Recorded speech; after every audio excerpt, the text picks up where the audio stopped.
नमस्कार. मालिकेच्या पुढील काही भागांमध्ये आपल्याला खूपच जबरदस्त असा ट्विस्ट पाहायला मिळणार आहे. कारण ईश्वरी आता अर्णवच्या घरी राहते आणि हे राकेशला सुद्धा माहिती आहे. तर त्याचा पुढचा परिणाम असा झालेला आहे की राकेश हा घरी आलेला आहे. अंजली सुद्धा राकेशची वाट बघत होती, कारण तो तिचा नवरा आहे, तिच्या पोटातल्या बाळाचा तो बाप आहे. या गोष्टीसाठी तिने वाट बघत होती. पण खरं तर राकेश किती पोचलेला आणि किती निर्लज्ज माणूस आहे हे फक्त आणि फक्त अर्णवला आणि मामालाच माहिती आहे. बिचाऱ्या अंजलीला यातलं काही सुद्धा माहीत नाही. परंतु आता ईश्वरीच्या समोर सुद्धा राकेशचं सत्य आलेलं आहे. राकेशने तिला जे फसवण्याचा प्रयत्न केलेला आहे, जे काही केलेलं कांड आहे ते आता ईश्वरीला सुद्धा समजलेलं आहे. खरं तर ईश्वरीला आता ती शुद्धीवर आलेली आहे, तेव्हा तिला या सर्व गोष्टी आठवत असतात आणि ईश्वरीला खूप मोठा धक्का बसलेला असतो. कारण ज्या माणसाबरोबर आपलं लग्न ठरलेलं होतं तो माणूस हा अंजलीताईंचा नवरा आहे.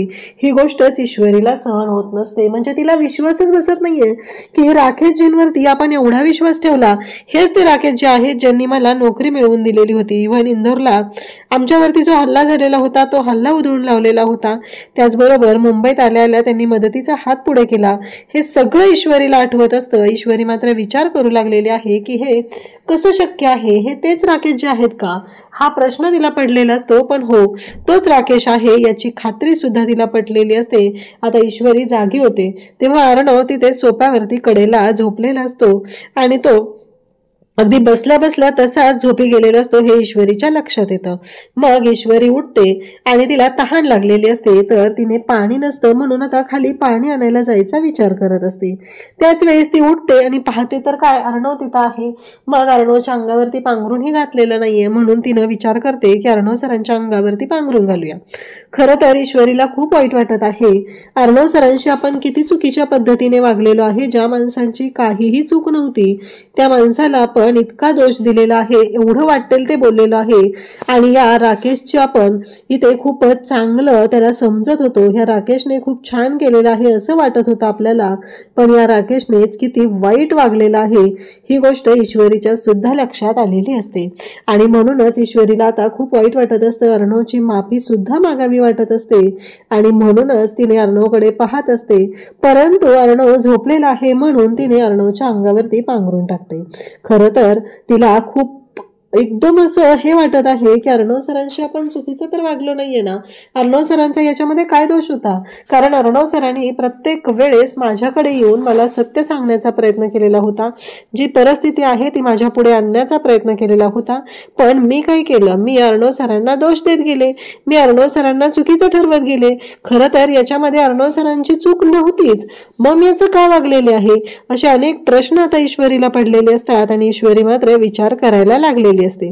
तेव्हा अर्णवच्या अंगावरती ती पांघरून घालते. तिला आठवतं जेव्हा अर्णव सर घरी सांगायला आलेले होते ते किती पोटतिडकीनं सांगत होते. पण मी त्यांना सांगितलं की नाही, तुमचाच गैरसमज होत आहे. कारण बाबांनी माझा हात त्यांच्या हातात दिलेला आहे म्हणजे ती व्यक्ती योग्यच आहे असं ईश्वरीने ठणकावून अर्णवला सांगितलेलं असतं. अर्णव म्हणत असतो की अगं ऐकून घे माझी ताई.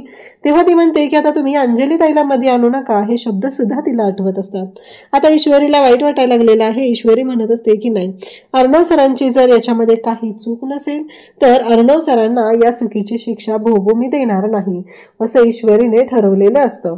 आणि म्हणून अर्णव सरांबरोबरची आपली जी मैत्री आहे, मैत्रीचं नातं आहे ते आहे तसं ठेवायचं हा निर्णय सुद्धा ईश्वरीने घेतलेला असतो.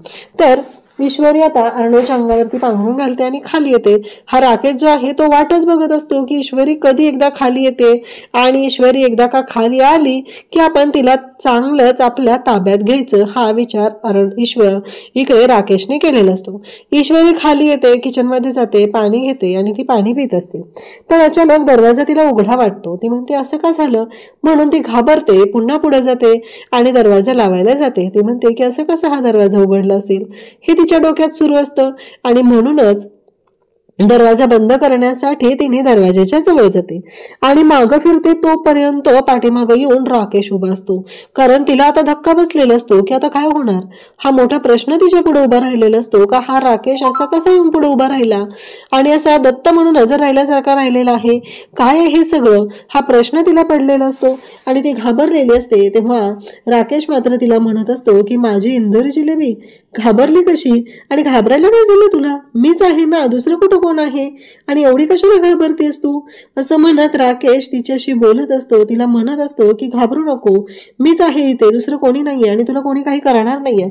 कसं आहे माहितीये का, इंदोरी जिलेबी त्या दिवशी आपण गेस्ट हाऊसला होतो ना, तिथून तू पळालीस ग, तिथून माझ्या तावडीतून सुटली. पण आता काय? आता बघ, मी तुझ्या ओढीने इथपर्यंत आलेलो आहे. मला तुझी खरंच खूप आठवण येत होती. असं तो जे काही बोलत असतो ते ऐकून ईश्वरीच्या पायाखालची जमीन सरकते. ईश्वरी घाबरलेली असते, पण तिच्यामध्ये एक ताकद आहे. प्रत्येक स्त्रीमध्ये एक ताकद असते, ती जी शक्ती आहे, ती ऊर्जा जी आहे ती बाहेर येते आणि ती वेळ आता आलेली असते. कारण ईश्वरीला खरं तर भीती वाटलेली असते, राग आलेला असतो आणि या माणसाच्या नरडीचा घोट घ्यावा अशी अवस्था तिची झालेली असते. आणि नेमकं तेच घडतं. ईश्वरी खानदेशी त्या राकेशच्या कानाखाली वाजवते, कारण राकेश ज्या पद्धतीने तिच्याशी बोलत असतो. आता एवढ्यावरतीच तो थांबत नाहीये. तिने कानाखाली मारल्यानंतर राकेशला मात्र खूप राग आलेला असतो. ईश्वरी म्हणत असते की बस झालं, तुमच्यासारखा निर्लज्ज माणूस मी आजपर्यंत कुठं पाहिलेला नाहीये. अंजली ताईंसारखी बायको असतानाही तुम्हाला दुसऱ्या बाईबरोबर लग्न करावं वाटतं. यामध्ये खरंच म्हणजे किती निर्लज्ज माणूस आहे. तेव्हा तो म्हणतो किती बावळट आहे, तिचा काय संबंध इथं, आणि ती मला नवरा मानते, मी तिला मानत नाहीये ना. माझी बायको मला नको, मला तुझ्यासारखी बायको हवे, अगदी इंदोरी जिलेबी सारखी फ्रेश.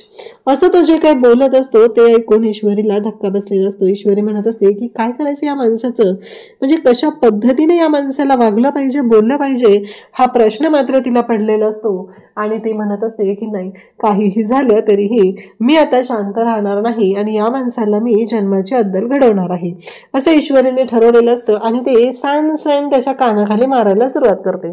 पण जो राकेश असतो तो तेवढ्यावर थांबत नाहीये. तो मात्र म्हणत असतो की तुला काय वाटलं, तू माझ्या तावडीतून सुटलीस? अगं ते अर्णव राजे शिर्केशी लग्न केलंयस म्हणून तू माझ्या तावडीतून सुटली. पण एक गोष्ट लक्षात ठेव, तो चिंटू आहे, चिंटूकला आहे माझ्यासाठी, आणि तो चिंटूकला बघ, त्याला कसं मी चिरडून टाकू शकतो.